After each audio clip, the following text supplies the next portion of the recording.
Hey guys, welcome back to my channel. So I just got the question literally today on figuring out how to shade match foundations, especially drugstore foundations. So I figured I'll do an updated video since we just did a foundation review. So the foundations that I'm going to be demonstrating with today are by Maybelline, of course.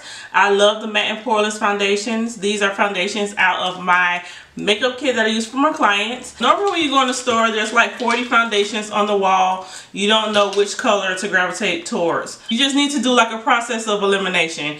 The lighter shades on the shelf, you know, are not going to fit you. So you need to cancel out the lighter shades, cancel out the deeper shades, and just kind of narrow down what shade range you actually are in. You can tell that these are just too dark.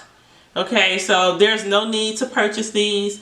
There's no need to take them home with you. You just be wasting your money. We know these are too dark. Definitely these two. The last two are just too dark. This one's a little bit dark, but we're just going to hold on to that one just for demonstration purposes. And now we're going to look at the lighter shades that I can possibly fall into. This one you can tell is definitely too light. Not for me. Okay, so now we're looking at these. Alright, so now I have two shades that kind of look close in color. One is just a little bit lighter and one is a little bit darker, of course. So now we have two shades from the lighter selection, and then we held on to this darker shade. So now I have three colors.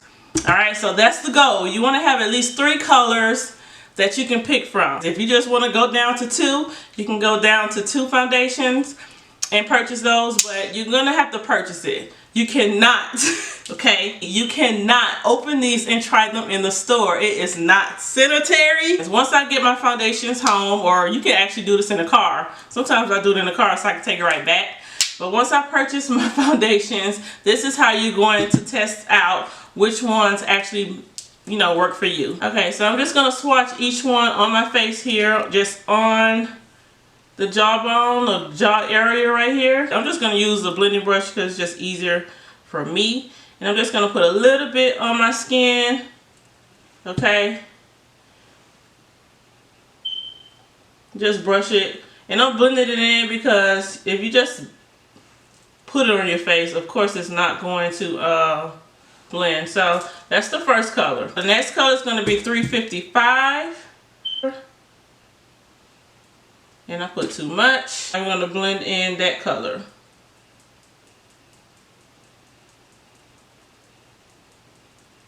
So I'm just blending it in. Now whichever one just blends in with your skin, that's what we're looking for. Which one just melts into your skin when you're blending it. This last one is going to be 365.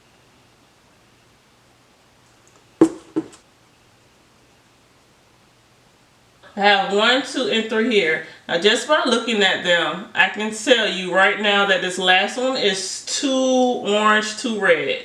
Like this one is not going to work. And that's just applying it. Now can you imagine if I put it all over my face and then wore it throughout the day? So I need more of a golden yellow undertone, not more of this yellow undertone, this red undertone here. So we can get rid of that one. I need more of 355.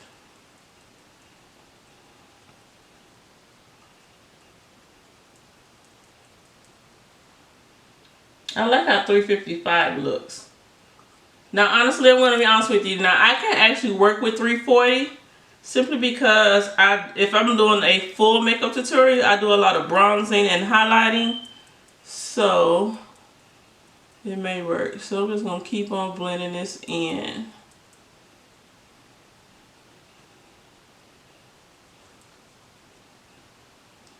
Alright, so now we have 340 here, 355 here. Now also keep in mind when you're selecting the foundation, you also want to make sure that it's going to blend in pretty good with your neck and also your chest area. The color I would choose personally, I like 355 coconut to be my color. I like to be a little you know, go a little deep in the foundation. Now, if you don't do a lot of highlighting and contouring and you just want something just to brush over your face and set it with the powder, then gravitate towards more of the color that's exactly your skin complexion. I don't want a lighter foundation and then go back in with more like lighter concealers to highlight and everything. It's too much. Too much. So now we can apply our foundation. So sadly, this foundation, if you watch my last foundation review, this one does not have a pump. So I just actually poured it on the back of my hand. Just dot it all over. When I highlight, it normally gets brighter in the center area. I like to go with a darker foundation. And then, of course, like with flash photography and pictures, it'll look really good because you have like a nice, it'll look like a bronze look. Now, if I go with the lighter color, on top of highlighting and contouring, it's just gonna, everything's just gonna be light. I have to either use more bronzer to just bring warmth back to the face, or contour heavy, you know.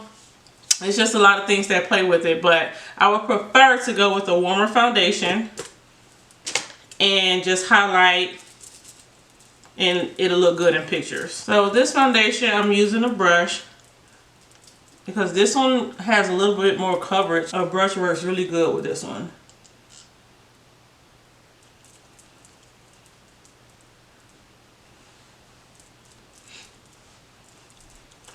Now, even though this matches pretty good, I still like to brush a little bit just to make sure that it blends with my neck. I don't want to just stop my foundation right here. You know, I just want to blend it just a little bit to the neck. So now you should be semi-educated on how to shade match foundations. As you can see, that color we selected was pretty good. Pretty good, and that's why I tend to go towards the darker shade because of all of the other products I layer on top. Hopefully this was helpful to you guys. I will see you in the next video. If you want to see this makeup look, there is a tutorial for this. Just go down in the description box and click that link, and I'll see you guys in the next video. Bye. Stay flawless, boo. The health of my skin, the integrity of my skin is getting better. Gosh, it came out so pretty. I'm obsessed.